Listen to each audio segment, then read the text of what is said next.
viewers, Jai Guru, Radha Swami, Satyaram Sa, Vaheguru, Namaste. You are tuned to the Santmat Wisdom YouTube channel, and I am Pravesh K Singh. I am going to recite today from a discourse given by the legendary Guru in the tradition of Santmat, Maharshi Mehi Paramhans Ji Maharaj, in one of the sessions of the 3-day All India Santmat Convention held in New Delhi, the capital of India, in the year 1970. The original discourse was given in Bharti language, which I have translated into English and going to recite for you. These are excerpts from that discourse. Kagbhushundi, a yogi or a mystic who had been cursed to become a special divine crow, held satsang. He also practiced mental chanting. Amongst all worship rituals, chanting of holy name is the best one. Then he also performed Manas Puja, mental worship. Try to focus your attention on the form of someone you have already seen, someone you know. Try to draw that image of the person you have already seen in your mind, and then keep your mind or attention focused over that form. This is mental worship or Manas Puja. Then comes meditation in the void within. What is meditation? Uddhava, cousin of Lord Sri Krishna, asks him in Srimad Bhagavat, one of the Puranas, as how to meditate on him, that is Lord Sri Krishna. Lord Sri Krishna teaches Uddhava, first meditate on my whole body, then on my face, and then in the void.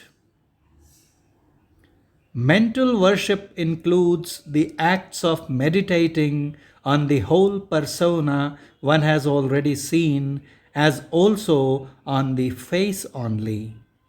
We call this Manas Dhyana, that is, mental visualization. Jap or chant is of 3 types: Vachik Jap, Upanshu Jap, and Manas Jap. Manas Jap or mental chanting is considered the best of the 3. Vachik Jap consists of repeating a mantra, a sacred mantra, orally in so loud a voice that others also can hear it. While in Upanshu Jap, the mantra is repeated, rather whispered in so feeble a voice that none other than the chanter himself or herself can hear what he or she is chanting, even though lips and tongues are seen to be moving. Manas Jap, on the other hand, means chanting a mantra internally or mentally. Manas means through your mind, or mentally. Jap means chanting. Manas Jap, on the other hand, means chanting a mantra internally or mentally. It is the mind and not the mouth, lips, or the tongue that chants the mantra. Anyone, whichever country he hails from or whatever language he or she speaks, can do this. Mental chanting, in which the name of one's deity is repeated mentally, boosts the mental strength. The japa or chant is followed by focusing one's attention on the form of the desired deity or person. If you worship Sri Krishna, you concentrate on his form. If Sri Ram is whom you adore, you try to concentrate on his form within with your eyes closed. Alternatively, those who have the highest reverence for their Guru try to visualize the Guru's form within. This precisely is Manas Puja, mental worship. Manas means mental, Puja means worship, or Manas Dhyan, mental visualization or imaging. To be perfected, this needs to be practiced repeatedly and regularly. Next, we should practice meditating in the void. Thus, before practicing meditation in void, there are two steps. First, meditating on the whole body, and second, meditating on merely the face.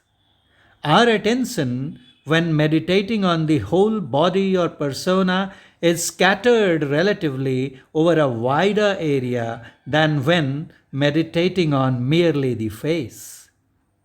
Meditation in the void, which comes after these two steps, does not imply meditating on the entire expanse of inner void that comes into view upon closing our eyes. Rather, as the sequence would suggest, it should result in even greater collection or concentration of attention than when we were meditating on the face. While doing Manasa Dhyan or mental visualization, we have some form we have already seen in mind. How do we practice void meditation? Try to collect, focus, or shrink your sight. This should be perfected to an extent that we are able to accomplish single pointedness, that is, fixing or stilling our gaze within in an absolute point. An absolute point is that which has got no length, breadth, or thickness or depth. Though it exists, it doesn't occupy space. So our concentration, our focus has to be perfected to an extent that we are able to accomplish single pointedness, fixing or stilling our gaze within in an absolute point. The point thus seen would be a radiant point. Tejo Vindu Upanishad says, meditating on the radiant point form of the soul of the whole creation that indwells our heart. The soul of the whole creation is none but God Himself, who is all pervading, and therefore He indwells our heart as well. So, what this Upanishad says, meditating on the radiant point form of the soul of the whole creation that indwells our heart is the best form of meditation. That is the proclamation of the Upanishad. Kabir Sahib says, I have seen the pearl, that radiant point he is referring to here by mentioning a pearl, that is, referring to its subtlety. Tulsi Sahib of Hathras narrates, the attention is stilled in the inner sky, it remains frozen in the till window day and night. Through the door in the sky, that is that 10th door, through the door in the sky is seen a star. What Upanishad says as radiant point form and Kabir Sahib refers to as pearl is mentioned here as a star. Through the door in the sky is seen a star, melodies of countless hues there roar. This precisely is Jyotir Dhyan. Bindu Dhyan, Bindu means point, Dhyan means meditation, or the yoga of inner light. We should learn the art of this meditation. Guru Nanak Ji sings, still your attention in the sphere of void and listen to the melody reverberating in the house of Sushumna or Agya Chakra, or the third eye, or the 10th door, or the single eye of the Bible, all refer to the same thing. Invert the outward mind within and pin your inner ears on the ineffable tale that God is narrating. Guru Nanak in these verses exhorts us to stay stilled in the Sushumna by concentrating in the expanse of the inner void and then listen. He who can stay motionless in the Sushumna that lies in the in the center of the yogic or psychic nerves, namely Ida and Pingala, sees the light of God. In another place, Guru Nanak says, with the compassionate grace of the all-pervading, I hopped on to the star. I hopped on to the star. Again, this star is referring to that infinitesimal radiant point.